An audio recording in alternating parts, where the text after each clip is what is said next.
मुश्किलें भी सॉल्व कर सकते हैं हम अगर हमारा फ्रेम ऑफ माइंड पॉजिटिव हो, ये बात तो पक्की है। तो चलिए मन्नत के पास चलते हैं, देखते हैं वहां क्या हो रहा है। दूर हट मेरे पुत्र से, दूर हट। यही संस्कार दिए ना आपने इसे। इस कुड़ी में ना एक भी गुण नहीं है हमारे घर की बहू बनने लायक। इसकी जिंदगी के लिए इसे भूल जा कुड़ी, भूल जा इसे।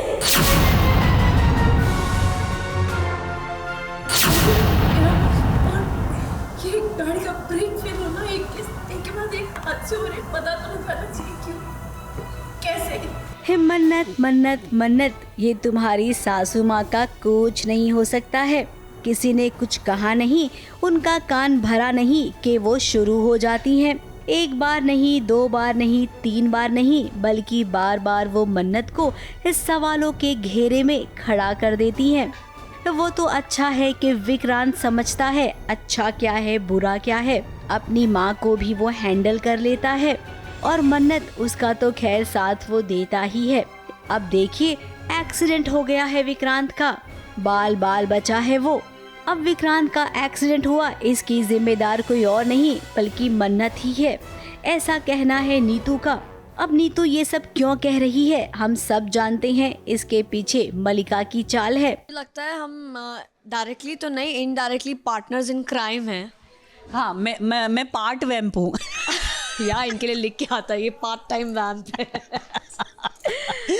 मैं आधा काम मैं करती हूँ, चिंगारी में डाल देती हूँ और फिर मुझे पूरा विश्वास है मेरी जो एक्स सासू मॉम है वो अपना आगे का मेरा काम ये अब आप अच्छे से सुनाएंगी मन्नत को।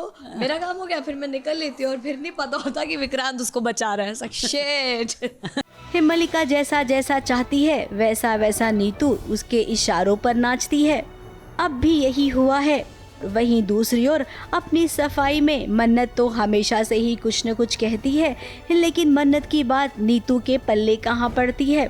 वैसे इस सीन के चलते पर्दे के पीछे एक छोटा सा सीन भी क्रिएट हो गया। नीतू सीन खत्म करके आगे बढ़ी। बिल्कुल नहीं, ये इतनी सफाई से सारे प्लान करती है ना, मतलब उस तरह से कि मुझे तो, मैं तो वैसे ही प्यार में, मैं विक्रांत को बोल रही हूँ कि ये प्यार में अंधा हो गया, लेकिन मैं अपना नहीं देख रही हूँ कि मैं उसके प्यार में अंधी हूँ। अंधी क्या मतलब सब कुछ हूँ, तो अंधी बहरी सब हूँ। एक माँ तो ऐसी ही होती है ना। हाँ, बट वो पॉजिटिव माँ जो होती है वो थोड़ी सी और आगे बढ़ जाती है 4 कदम, तो वैसा सा है। तो मैं नहीं देख पा रही हूँ कि ये क्या कर रही है। मैं सोचा कि इसने पंडित जी बुलाया है तो इसने पंडित जी को शायद बहका दिया होगा, कुछ भी नहीं। इसने बड़े प्यार से मुझे बोला मैं बुला रही हूँ ना पंडित जी। इसी पंडित ने मेरी शादी कराई थी और आज वो बिक गया, चंद पैसों में बिक गया। यही तो आया था मेरी शादी करा। इस चोट को भुलाकर इस सीन शुरू हुआ और इस बार तो धैर्य ने कह दिया है इस सबके सामने कि मेरे होते हुए विक्रांत तुम्हें कुछ नहीं हो सकता है। अब धैर्य को तो पता चल गया है कि विक्रांत उसका भाई है, इसके अलावा किसी को नहीं पता चला है। और हमें लगता है कि अब मन्नत को भी बहुत जल्द पता चल जाएगा कि विक्रांत धैर्य का भाई है और बचपन में नीतू ने उसे चुरा लिया था।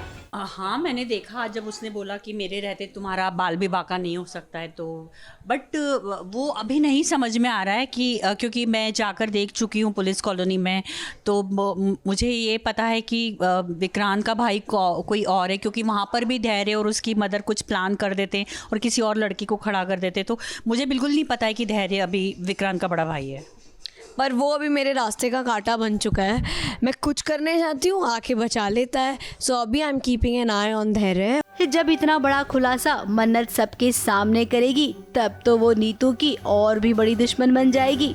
मुंबई से स्नेहिल यादव के साथ एबीपी न्यूज रिपोर्ट।